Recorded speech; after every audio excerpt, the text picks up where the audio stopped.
అమ్మా ఒక్క పువ్వు వేయి తల్లి, మాట్లాడమ్మా, కదిలించు తల్లి. వెయ్యమ్మా, వేయి తల్లి. నమస్తే, welcome to Suman TV Khammam. నేను మీ శిల్ప.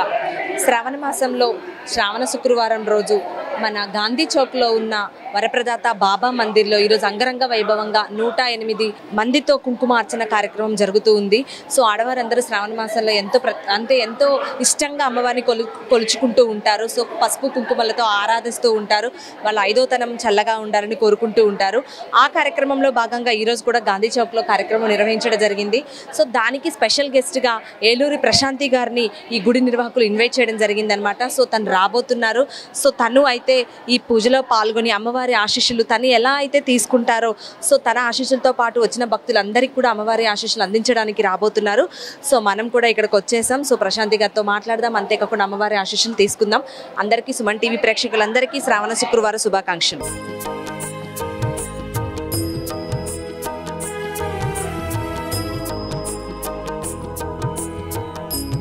నేను ఎన్ని పూజలు చేసినా నాకు ఎప్పుడో ఒకసారి అనిపించినప్పుడు పువ్వు అడిగేదాన్ని కదా. ఎంత చక్కగా ఏ పువ్వు అడిగితే ఆ పువ్వు ఇచ్చేదానివి. చూడమ్మా, ఇక్కడ ఇంతమంది ఆడపడుచులు, అందరికీ సౌభాగ్యాన్ని ప్రసాదించి తల్లి, సిరి సంపదలు, అష్టైశ్వర్యాలు ఈ వ్రతం చేసుకుని అందరూ ఆనందంగా ఉండాలి. ఈరోజు అంటే నువ్వు అనుగ్రహించాలి, నువ్వు ఉన్నావు అని ఇక్కడ నిరూపించాలి. ఒక్క పువ్వేసి అందరినీ ఆశీర్వదించమ్మా. నా బంగారు తల్లి కదా, ఒక్క పువ్వేయమ్మా. మేమందరం కూడా చాలా సంతోషపడతాం తల్లి. నువ్వు ఉన్నావు ఇక్కడ, నువ్వు చూస్తున్నావు, నువ్వు పూజలన్నీ అందుకున్నావు, నాకు కనిపించావు. నీకు నచ్చిందా తల్లి? చాలా బాగా చేసాం కదా అందరం కలిసి. నీ అనుగ్రహం కోసం, నీ ఆశీర్వాదం కోసం అందరం ఎదురు చూస్తున్నామమ్మా. ఒక్క పువ్వు వేయి తల్లి, నీకు నచ్చిన పువ్వు వేయి. మా అందరికీ ఆశీర్వాదం దక్కినట్టే ఈరోజు. అమ్మ లక్ష్మీదేవి, గౌరీదేవి, సాక్షాత్ జగజ్జనని ఇక్కడే ఉన్నావమ్మా నువ్వు. ఒక్క పువ్వు వేయమ్మా. అమ్మ ఒక్క పువ్వు ఇవ్వు తల్లి, బంగారు తల్లి. నిన్ను బుజ్జగించి అడుగుతున్నానమ్మా, నీ కాళ్ళు పట్టుకుని అడుగుతున్నాను. ఒక్క పువ్వు వేయమ్మా. అమ్మ లక్ష్మీదేవి తల్లి, నీకు నచ్చింది కదా, నువ్వు ఇక్కడే ఉన్నావు కదా, కదిలించమ్మా, మాట్లాడు. అమ్మా నీకు నచ్చిన పువ్వు ఒక్క పువ్వు వేయమ్మా. మా అందరికీ అనుగ్రహం ఇచ్చినట్టే తల్లి నువ్వు. తల్లి కదిలించమ్మా, మాట్లాడు తల్లి, నువ్వు ఇక్కడే ఉన్నావు. ఒక్క పువ్వు వేయి తల్లి, నీకు నచ్చింది అని మేమందరం సంతోషపడతామమ్మా. తల్లి ఒక్క పువ్వమ్మా, కదిలించమ్మా. తల్లి నువ్వు ఇక్కడే ఉన్నావమ్మా, చూస్తున్నావు కదా, చెప్పు తల్లి. ఒక్క పువ్వు వేయి తల్లి, మహాప్రసాదంగా తీసుకుంటాం మేము. మాట్లాడు తల్లి, నువ్వు ఇక్కడే ఉన్నావు, నువ్వు చూస్తున్నావు అన్నీ, నాకు తెలుస్తుంది. నీకు పూజ బాగా నచ్చింది కదా, ఎంతో అభిషేకాలు, అర్చనలు అన్నీ జరుగుతున్నాయి నీకు. అమ్మ ఒక్క పువ్వు వేయి తల్లి, మాట్లాడమ్మా, కదిలించు తల్లి. ఎన్నోసార్లు ఇలా వరం ఇచ్చావు నాకు. వేయమ్మా, వేయి తల్లి.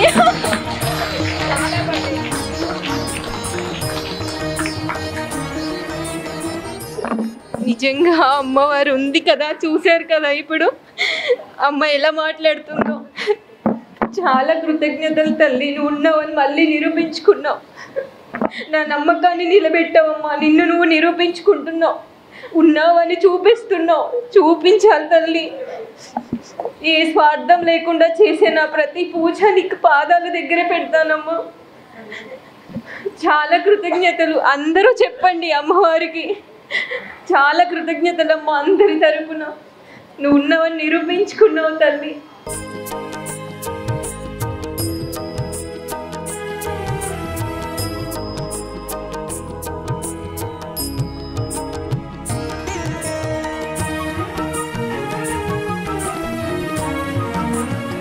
ప్రశాంతి గారు నమస్తే. చూస్తున్నాం అసలు అమ్మవారి కరుణ కృప అంటే అసలు ఎలా సాధ్యం, మీకు అమ్మవారికి మధ్య ఉన్న అనుబంధం ఎలాంటిది? అసలు చూస్తున్నాం పువ్వు అడగగానే పువ్వు ఇవ్వడం, ఇది మొదటిసారి కాదు, ఎన్నో సార్లు చూసాం. అసలు అమ్మవారితో మీరు ఏం చెప్తారు, ఏం వేడుకుంటారు అడగగానే పువ్వు ఇస్తుంది అంటే?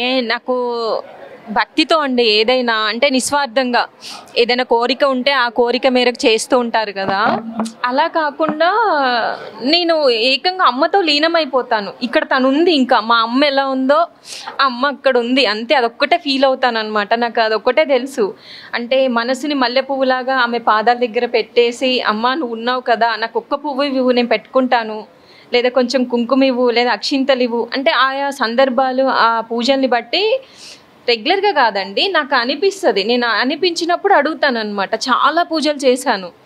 ఇంకా నాకు రిఫ్లెక్ట్ అవుతా అమ్మకి, ఇంకా అడుగు నన్ను అన్నట్టు అనిపిస్తుంది అనమాట. నేనున్నాను నీకు అని చెప్పేసి.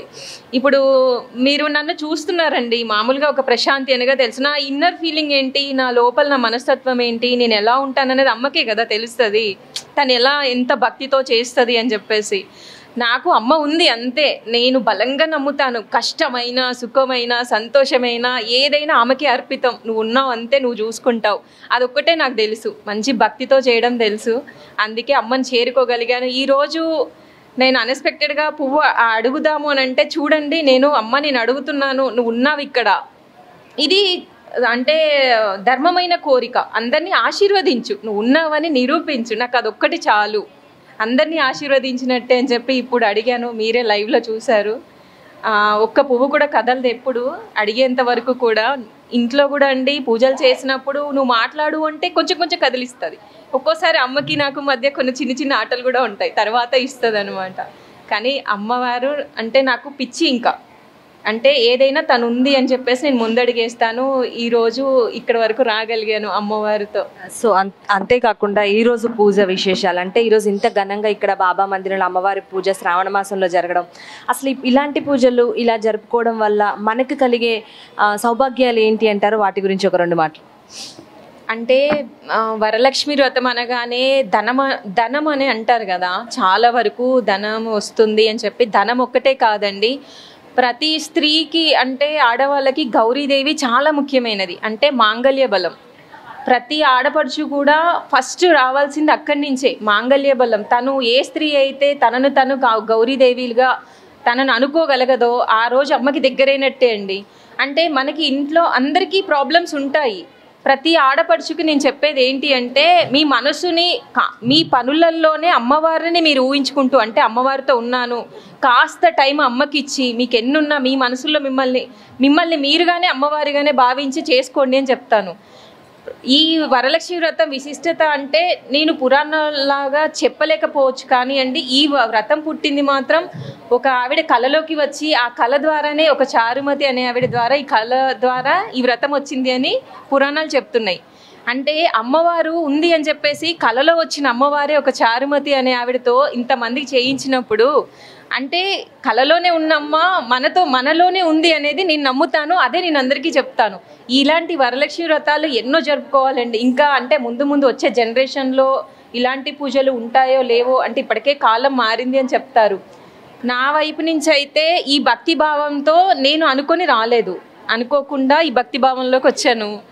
నా ద్వారా కనీసం నెక్స్ట్ జనరేషన్కైనా నేను కొంతైనా భక్తిని చూపించాలి, కనీసం నా వీడియోలైనా అందరూ చూడాలి, రేపు వచ్చే జనరేషన్కి నేను కొంచెమైనా మెసేజ్ ఇవ్వగలను అని నేను తృప్తిగా ఈ పూజలన్నీ నేను అమ్మ సాయంతో చేయగలుగుతున్నాను. ఓకే, చాలా చక్కగా చెప్పారు. అంతేకాకుండా ఫైనల్గా మీలాగా అంటే అమ్మతో మేము మమేకం అవ్వాలి అంటే చేయాలి అంటే ఏం చేయాలి? అమ్మతో మమేకం అవ్వాలి అంటే ప్రతి ఒక్కరు కూడా అండి, ఆడ మగ అనే భేదం ఏమీ లేదు. అందరూ మనస్ఫూర్తిగా భక్తి శ్రద్ధలతో పూజ మాత్రం చెయ్యాలండి. అది వాళ్ళే చేసుకోవాలి, వాళ్ళకి అది ఒక పాజిటివ్ అన్నమాట. మనకి ఎన్ని ప్రాబ్లమ్స్ ఉన్నా ఎన్ని ఉన్నా మనం భగవంతుని సేవించుకోవడం వల్ల మన పూర్వజన్మ కర్మల వల్ల కూడా మనకి తొలగిపోతాయి. కొత్త సమస్యలు రాకుండా మన కర్మఫలాలుని ముందు పెట్టి మన ప్రాబ్లమ్స్ని సాల్వ్ చేయడానికి ఒక్కటే దారి, ఆ అమ్మని ఎప్పుడూ సేవిస్తూ, అంటే అమ్మ సేవలో ఉండాలి.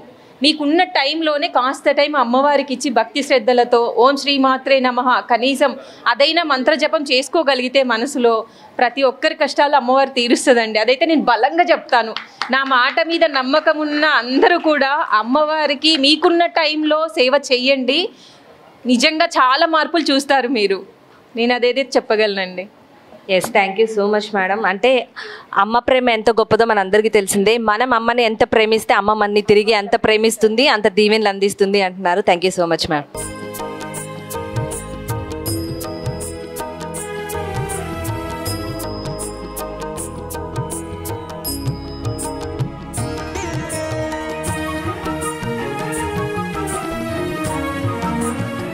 సో ఈరోజు శ్రావణ మాసం సందర్భంగా మహిళలతో కుంకుమార్చన పూజ నిర్వహించి ఇంత అంగరంగ వైభవంగా నిర్వహించిన మన బాబా గుడి చైర్మన్ వెంకటేశ్వరరావు గారు ఉన్నారు. వారిని అడిగి అసలు ఈ పూజ నిర్వహించడానికి గల కారణాలు, అంతేకాకుండా ప్రశాంతి గారిని అసలు పిలవడానికి గల కారణాలు ఏంటి అనేది ఒకసారి సార్ని అడిగి తెలుసుకుందాం. నమస్తే అండి. నమస్తే అమ్మా. గాంధీ చౌక్లో మా వరప్రదాత షిరిడి సాయి మందిరంలో గత 15 సంవత్సరాల నుంచి శ్రావణ మాసం 3వ శుక్రవారం కుంకుమ పూజలు జరపడం మాకు ఆనవాయితీ. ఇది మేము కంపల్సరీ బాబా గుడి అయినా సరే అమ్మవారి పూజలు నిర్వర్తిస్తాము.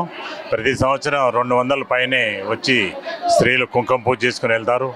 ఈ సంవత్సరం ప్రత్యేకత ఏంటంటే ఈ ఏలూరి ప్రశాంతి గారు ఈ మధ్య బాగా పాపులర్ అయ్యారు.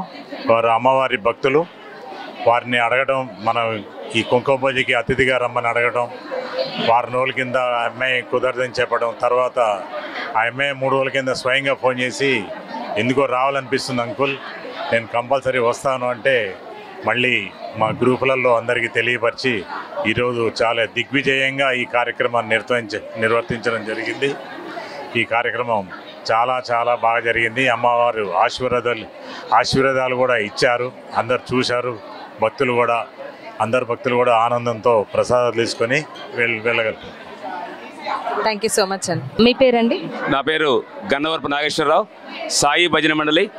మేము ఈరోజు సుమారు ఒక 40 మంది ఈ యొక్క కుంకుమ పూజలో మా బ్యాచ్ తరపున మహిళలు కుంకుమ పూజలో కూర్చోవటం జరిగింది. ఈరోజు శ్రావణ మాసం 3వ శుక్రవారం సందర్భంగా చక్కగా మహిళలకు చక్కటి ఏర్పాటు చేసి కుంకుమ పూజ కార్యక్రమం నిర్వహించినటువంటి వరప్రదాత షిరిడి సాయి మందిర కమిటీ వారికి ప్రత్యేక ధన్యవాదాలు తెలియజేస్తున్నాం. అందులోనూ ముఖ్య అతిథిగా ఏలూరు ప్రశాంతి గారిని పిలవటం, ఆమె అందరి తరపున అమ్మవారు ఆశీస్సులు అడగటం, అమ్మవారు అందరి సమక్షంలో అమ్మవారు ఆమెను ఆశీర్వదించడం, ఆమెతో పాటు మనకు కూడా ఆశీస్సులు లభించడం అనేది చాలా సంతోషంగా భావిస్తూ ఇందులో పాల్గొన్న అందరూ కూడా అమ్మవారు ఆశీస్సులు ఉండాలని మనస్ఫూర్తిగా కోరుకుందాం. జై శ్రీమాత్రే నమః. భక్తుల భావన కూడా తెలుసుకుందాం. ఈరోజు ఇంత అద్భుతమైన పూజకి ప్రశాంతి గారు రావడం చాలా సంతోషంగా ఉంది అని మాకు చెప్తూ ఉన్నారు. అమ్మ చెప్పండి, మీకు ఎలా అనిపిస్తుంది? ఎలా జరిగింది పూజ? చాలా హ్యాపీగా ఉంది. ప్రశాంతి గారు రావటం మూలాన అసలు వరలక్ష్మి అమ్మవారు వచ్చి మా దగ్గర కూర్చున్నట్టు అనిపించింది. ఎనలేని సంతోషాన్ని ఇచ్చారు. అమ్మదయ్య కూడా మా అందరి మీద ఉండటం మూలాన పసుపు కుంకాలు మాకు ఇమ్మని మేము అడిగిన వెంటనే ఆవిడ వచ్చి ఇచ్చినట్టు అనిపించారు. చాలా బాగా అనిపించింది. సీతాకుమారి. ఎలా అనిపించింది ఈరోజు పూజ? చాలా సంతోషంగా అనిపించింది. ప్రశాంతి గారు రావడం ఎలా అనిపించింది? చాలా హ్యాపీగా అనిపించింది. చాలా సంతోషంగా ఉంది. వరలక్ష్మి పూజ చేయించుకోవడం చాలా సంతోషంగా అనిపించింది. సో ప్రతి ఏడాది ఇలానే జరుపుకుంటూ ఉంటారా శ్రావణ మాసం? ప్రతి సంవత్సరం జరుపుకుంటూ ఉంటాము. మల్లిక చెప్పండి, అంటే ఎలా జరిగింది ఈరోజు పూజ గురించి? సో శ్రావణ మాసం అంటే అందరికీ సందడి. సో ప్రశాంతి గారు రావడం ఎలా అనిపించింది? అంటే తను ఫ్లవర్స్ అలా అమ్మ అడగంగానే ఇచ్చారు కదా, నాకు చాలా బాగా అనిపించింది. నాకు కూడా చాలా సంతోషంగా అనిపించింది చూడడం. శ్రీమాత్రే నమః. చాలా చాలా బాగా జరిగింది మేడం. నేను ఎప్పుడూ ఇలాంటి పాల్గొనలేదు. మా ఇంటి దగ్గర చాలాసార్లు చూశాను, కానీ ప్రశాంతి మేడం గారు మాటలకి నేను బాగా రెస్పాండ్ అయిన, నాకు బాగా కన్నీళ్ళు వచ్చాయి. అంటే ఎమోషనల్ అమ్మవారితో అయినట్టు అనిపించింది మేడం. చాలా బాగుంది, చాలా చక్కగా జరిగింది. నేను ప్రతి సంవత్సరం ఇంట్లో చేసుకుంటా, కానీ ఖమ్మంలో ఫస్ట్ టైం అమ్మ వాళ్ళ ఇంట్లో నుంచి ఇక్కడికి రావటం. నేను ప్రశాంతి మేడం గురించి కూడా నాకు తెలియదు, కానీ చాలా బాగుంది మేడం. మేడం చెప్తుంటే నా కళ్ళల్లో నీళ్ళు ఆగలేదు. మీకు ఇష్టం అమ్మవారు అంటే? ఇష్టం మేడం నాకు. నేను లలిత సహస్రనామం నవరాత్రులు అవన్నీ చదువుతాను మేడం. రోజు లక్ష్మీ అష్టకం, లలిత సహస్రనామం పండగలకు చదువుతాను. లక్ష్మీ అష్టకం మాత్రం చదువుకుంటాను మేడం. రోజు నిత్య దీపంలో పెట్టుకునేటప్పుడు చదువుతాను. లలిత సహస్రనామం అవన్నీ చదవటం నాకు చాలా ఇంట్రెస్ట్ మేడం. చాలా ఇష్టం. ఇట్లా సామూహికంగా చేయడం చాలా చాలా ఇంట్రెస్ట్. ఈరోజు చాలా చాలా హ్యాపీగా ఉంది మేడం.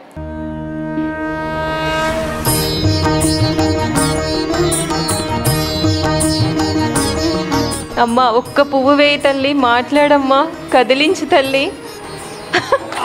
వేయమ్మా, వేయి తల్లి.